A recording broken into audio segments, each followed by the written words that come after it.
ہمارے حضرت مرشد عالم رحمۃ اللہ علیہ 90 سال کی عمر میں ان کی وفات ہوئی. آخری عمر کے دنوں میں حضرت جب خط پڑھتے تھے تو اینک اتار کے پڑھتے تھے، اس لیے کہ قریب کی نظر ٹھیک تھی، دور کے لیے اینک ساتھ لگایا کرتے تھے. اور دور تو 40 سال کے بعد ایجنگ ایفیکٹ ہوتا ہی ہے. وہ تو ہر آپٹیشین کہے گا کہ 40 سال کے بعد ایجنگ ایفیکٹ کی وجہ سے دور کی نظر تو لگانی پڑتی ہے. قریب کی نظر 90 سال میں اتنی تیز کہ خط جو ہے وہ اینک اتار کر پڑھا کرتے تھے. سنوائی اتنی تیز تھی سماعت کہ کمرے کے کونے میں کوئی وسپر کرتا تھا تو حضرت سن لیا کرتے تھے. اور اللہ کی شان کہ 90 سال کی عمر میں تمام دانت حضرت کے بالکل ٹھیک تھے. ایک مرتبہ کھانا آیا تو میں نرم سی روٹی نہ ڈھونڈ کے حضرت کے آگے رکھنے لگا. پوچھنے لگے کیا ڈھونڈ رہے ہو؟ میں نے کہا حضرت میں کوئی نرم سی روٹی آپ کے لیے ڈھونڈ رہا ہوں. فرمایا میرے دانتوں کو کیا ہوا ہے؟ دو مجھے کوئی کڑک روٹی. 90 سال کی عمر میں کڑک روٹی کھائی. اللہ کی شان. اور ایسی قوت اللہ نے دی تھی کہ ایک مرتبہ اس عاجز کے کندھے پہ دوسرا ہاتھ رکھا تو ماشاءاللہ لمبا قد تھا اور صحت تھی اور جسم تھا. تو جیسے کندھے پہ ہاتھ رکھا تو میں تھوڑا سا نیچے ہوا. فرمایا کیا چوزے بنے پھرتے ہو؟ ہم واقعی اپنی جوانی میں ان کے سامنے چوزے تھے. اللہ نے ایسی صحت دی تھی. اچھا آخری عمر میں شوگر کی بیماری ہو گئی تھی. اب آپ کو پتہ ہے کہ جو شوگر کا مریض ہوتا ہے اس کو تو ہر 2-4 گھنٹے کے بعد یورینیشن کی ضرورت پڑتی ہے، لیکن نہیں. میرا اپنا واقعہ ہے جو خود ان کے ساتھ اپنی آنکھوں سے دیکھا اور آج مسجد میں باوضو نیریٹ کر رہا ہوں. رمضان شریف میں حضرت مری میں تھے اور وہاں پر جو مقامی امام تھے انہوں نے قاری حضرات بلائے ہوئے تھے. ایک رات وہاں قرات کی بڑی عجیب محفل ہوتی ہے، چن چن کے قراء کو وہ بلاتے ہیں. حضرت نے مغرب کے بعد کھانا کھایا اور وضو فرمایا، اور وضو کرنے کے بعد مجھے فرمانے لگے کہ بھائی جلدی جانا ہے تاکہ پہلی صف میں جگہ مل سکے، تو جلدی عشاء کے لیے جانا ہے. تو حضرت پہلے ہی آ کے بیٹھ گئے، حالانکہ ابھی آدھا گھنٹہ نماز میں رہتا تھا.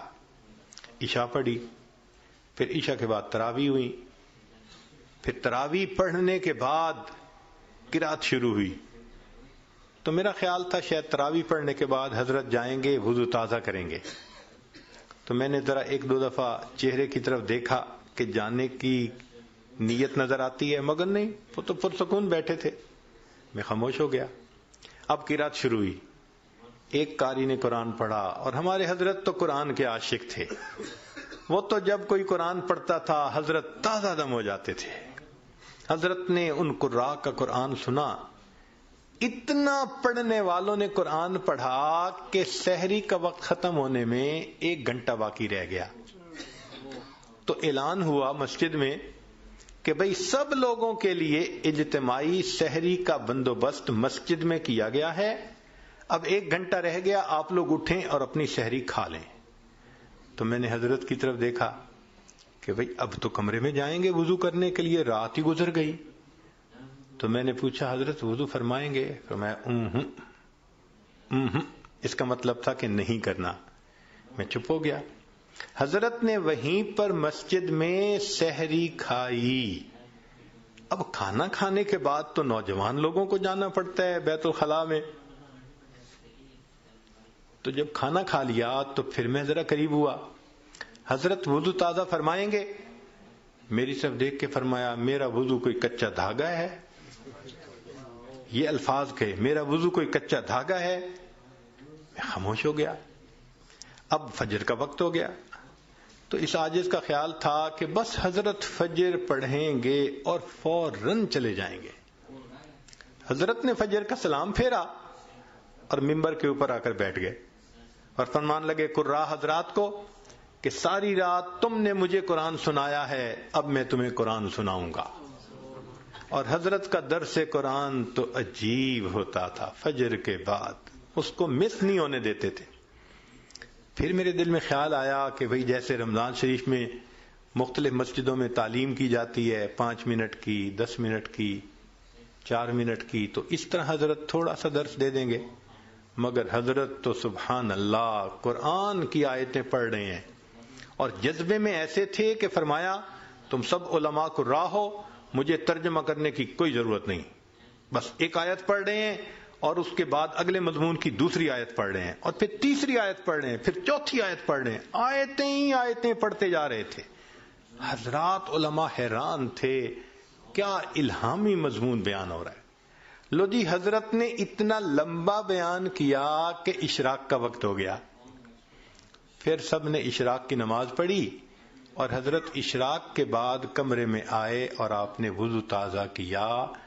90 سال کی عمر، شوگر کا مریض، درمیان میں کھانا بھی کھایا، اور مغرب کے بعد کے وضو سے حضرت نے اشراق کی نماز پڑھی۔ اس کو کہتے ہیں صحت کی برکت۔ یہ برکت عجیب چیز ہے، جس چیز میں برکت آ جائے اللہ اس چیز میں بندے کو پرسکون کر دیتے ہیں۔ اب اگلا کوشچن ذہن میں یہ پیدا ہوتا ہے کہ یہ برکت کیسے پیدا ہو سکتی ہے؟ تو چند اعمال ہیں کہ جن کے ذریعے سے انسان کی زندگی میں برکت آتی ہے، ذرا توجہ سے سن لیجئے تاکہ بات کو مکمل کریں۔